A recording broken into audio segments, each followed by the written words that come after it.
Good afternoon. It's Wednesday, the 12th of April.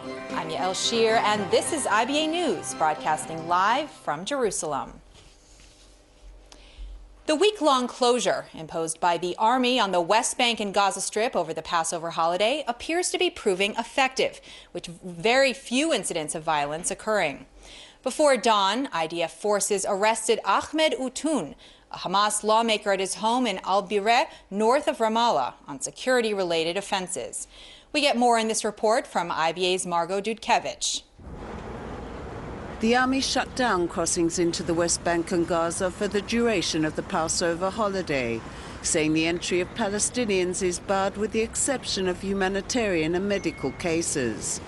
The army noted, however, that it will allow Palestinian Christians to enter Jerusalem to celebrate Easter.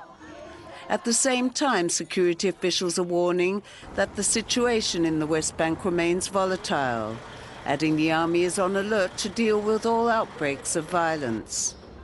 The Islamic State on Monday claimed responsibility for a rocket fired at southern Israel from the Sinai Peninsula in the morning that exploded in a hothouse in the Eshkol region in southern Israel. No injuries were reported and one person was treated for shock. Commenting on the incident while hosting a Seder for lone soldiers, Chief of Staff Gadi Eisenkot said the rocket was a deliberate effort by terror groups to ruin the Passover holiday. In a related development, Israel also shut down the Taba border crossing between Israel and Egypt and urged Israelis vacationing in the Sinai to return home. The move came days after the Counter-Terrorism Bureau issued a warning, calling on Israelis visiting in the Sinai to return home immediately after threats were received of imminent terror attacks planned by ISIS. In Jerusalem, thousands of police and border police maintain a beefed-up presence in the streets of the capital and the Old City, prepared to deal with unrest. Across the country, security forces are also maintaining a heightened presence that will remain in effect throughout the Passover holiday. Margot Dudkevich, IBA News. Israeli lawmakers harshly criticized remarks made by White House Press Secretary Sean Spicer yesterday when he implied that Adolf Hitler did not use chemical weapons during World War II.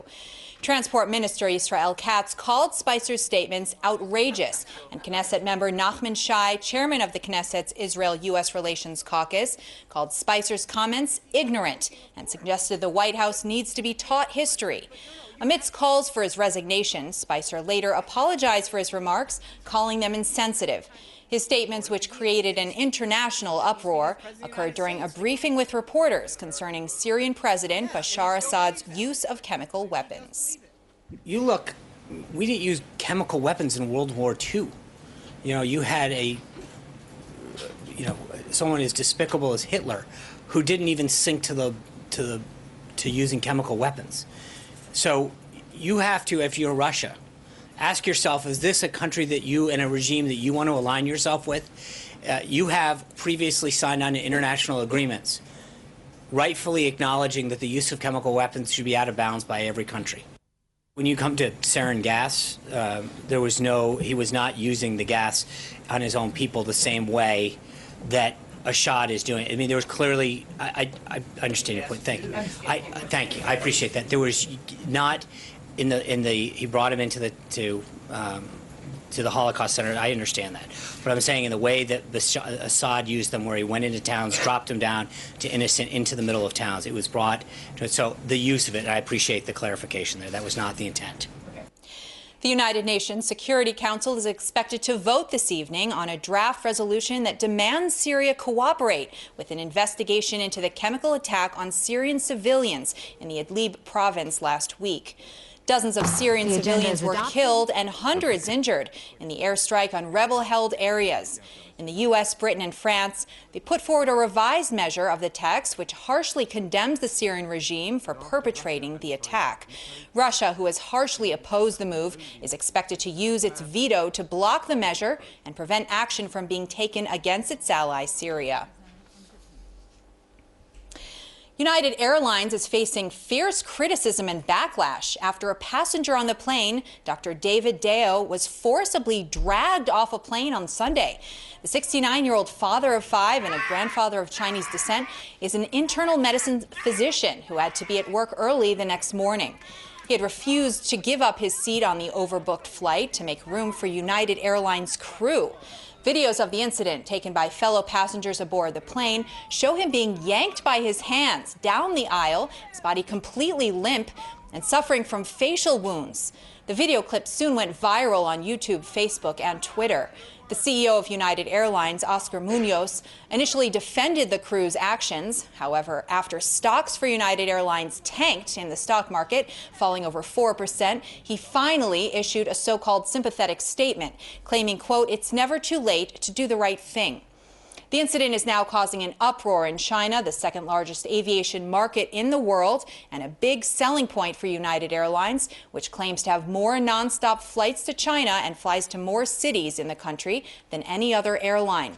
The head of strategy at United Airlines tried to smooth things over by issuing a statement and attempting to repair the damage. Here's what he had to say.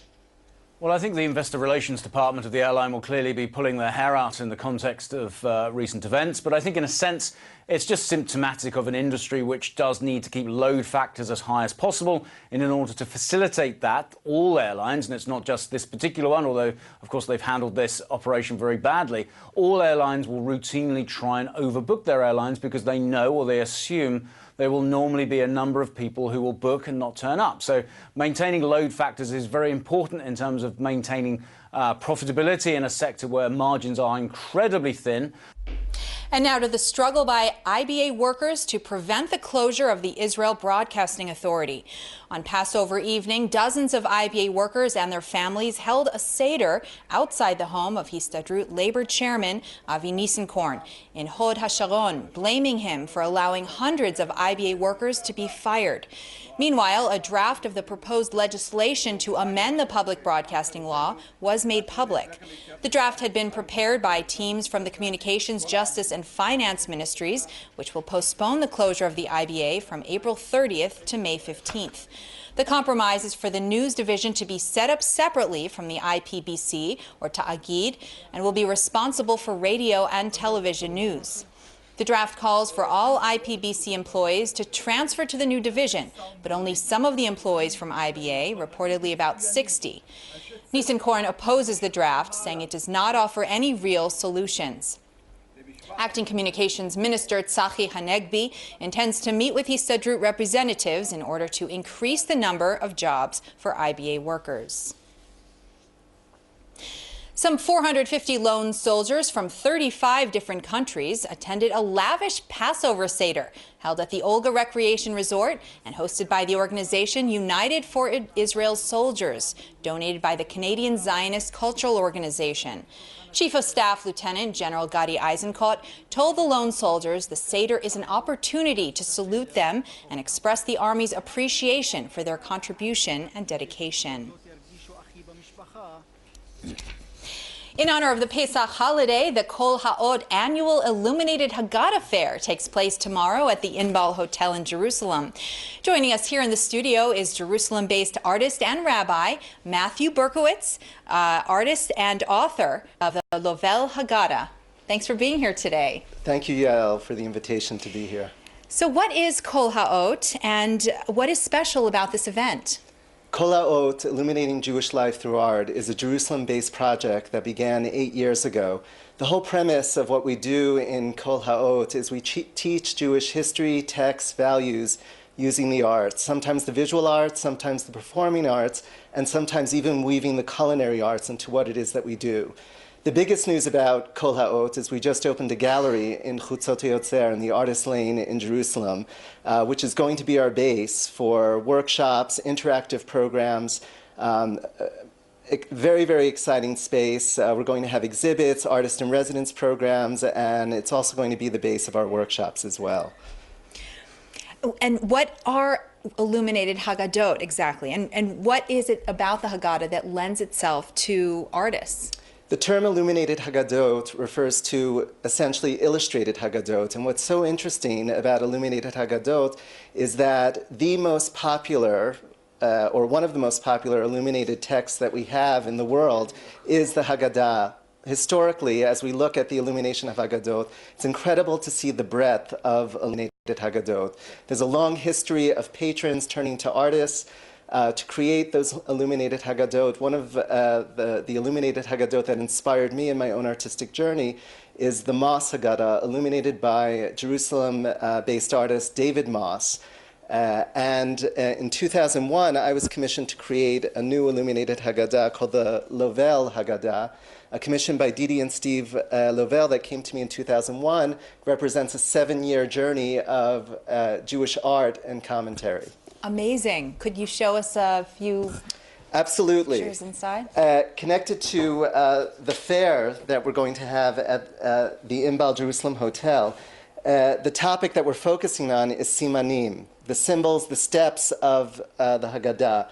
So what we're looking at here is my illumination of those simanim, Kadesh, Orchatz, Karpas, Yachatz, going through all 15 steps of the Passover Seder. And you'll see that it's woven into the 6 days of creation leading into Shabbat. Because I wanted to convey that it's not simply about the ritual that we do around the Seder table, but that it's woven into a deeper existential order. The gold that you see here is 23.5 karat gold leaf. It's in the great tradition of manuscript illumination. So part of this Haggadah, you see paper cuts, gold leaf, and that's a sense of what is going to be on display at the Haggadah Fair tomorrow. It's absolutely beautiful. Could you tell us about the development of Passover symbols in the Haggadah? Sure. The simanim that we have in the Haggadah today, Kadesh, Orchatz, all 15 steps that we have in the Haggadah, it's believed that the origin is 13th century France.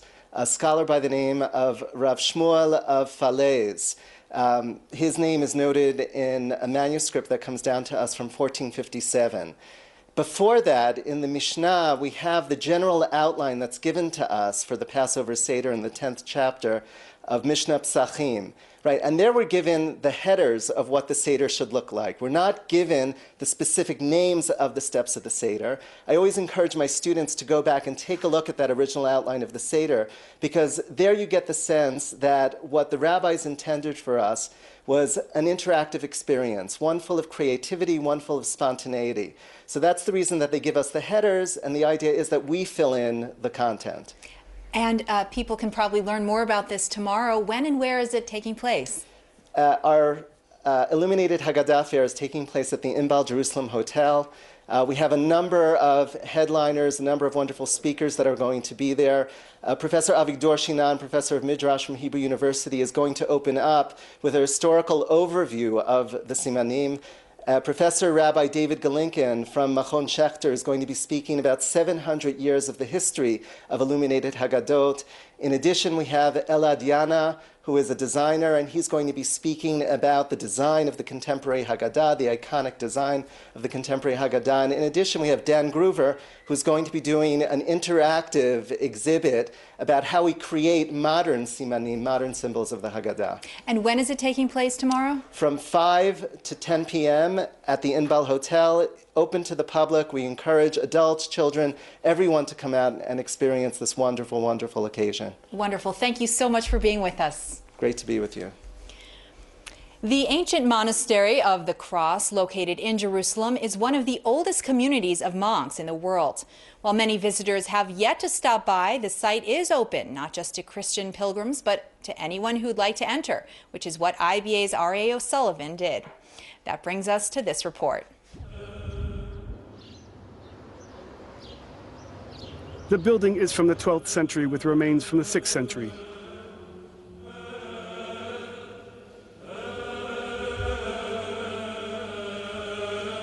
Frescoes on the pillars are of saints.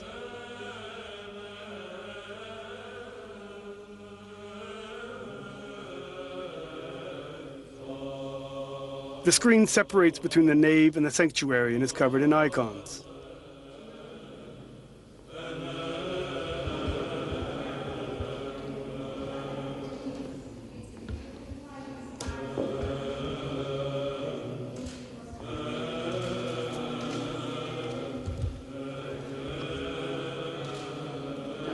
The mosaic here has bloodstains from the monks who were butchered on this floor in 796 by a Muslim mob. But this is not the monastery's claim to fame. That is something else. This is called the Monastery of the Cross in the middle of Jerusalem.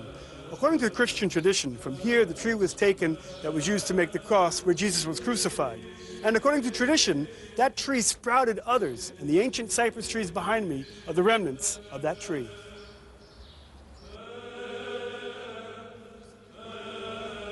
Father Superior Claudio is a jovial man, glad to speak to visitors. But the first canon for the Orthodox priest is love. Why? Love is the name of the God. And the peace. And I pray for the peace. Yes, I like that. And I'm very happy. Again, when you look me in my eyes, I'm very happy what I see in the Israel. Today, only about half a dozen people live in the church, but in the past, over 800 monks lived and studied here, and they had to be fed. From these big copper kettles or pots, they would make a soup, and they would bring it into the dining room of the monks. And in this dining room is a long table. And they would bring the food into here and lay it out on these long tables. And this is where the monks would sit and eat in silence. The monastery houses a collection of priestly, gold-embroidered robes and rare 17th century sacred icons. The monastery has opened its tiny door to visitors from 10:30 to 5:30 every day except Sundays. It's an enchanting little gem in the midst of this bustling city and well worth a visit.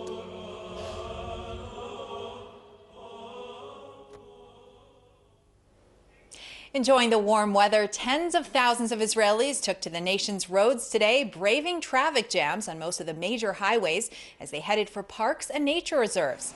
Sadly, since yesterday, 5 people have been killed in traffic accidents. This morning, 2 motorists were killed in a head-on collision between 2 cars on Road 40. During the first few days of the Passover holiday, thousands of people visited the Masada National Park, the Banyas Nature Reserve, as well as the En Gedi and Hula Valley.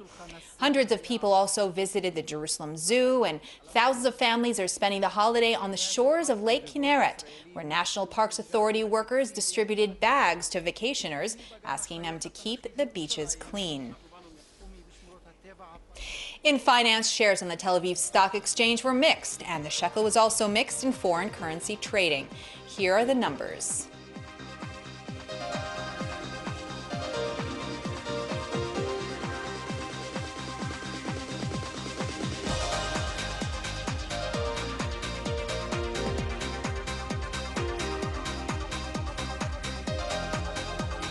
Turning to the forecast, the IBA weather team calls for tonight to be occasional showers over most regions. Tomorrow will be more isolated showers over regions with thunderstorms and a risk of flash floods in the south and east, as well as a significant cool down. Here are the highs and lows at home and abroad.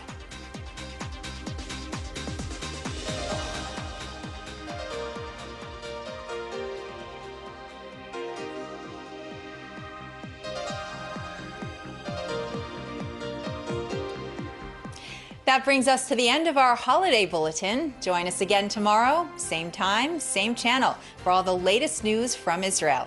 Until then, I'm Yael Shir, wishing you a happy Passover, good evening, and shalom from Jerusalem. And we leave you now with visuals of a large bar mitzvah ceremony for 115 orphans at the Western Wall.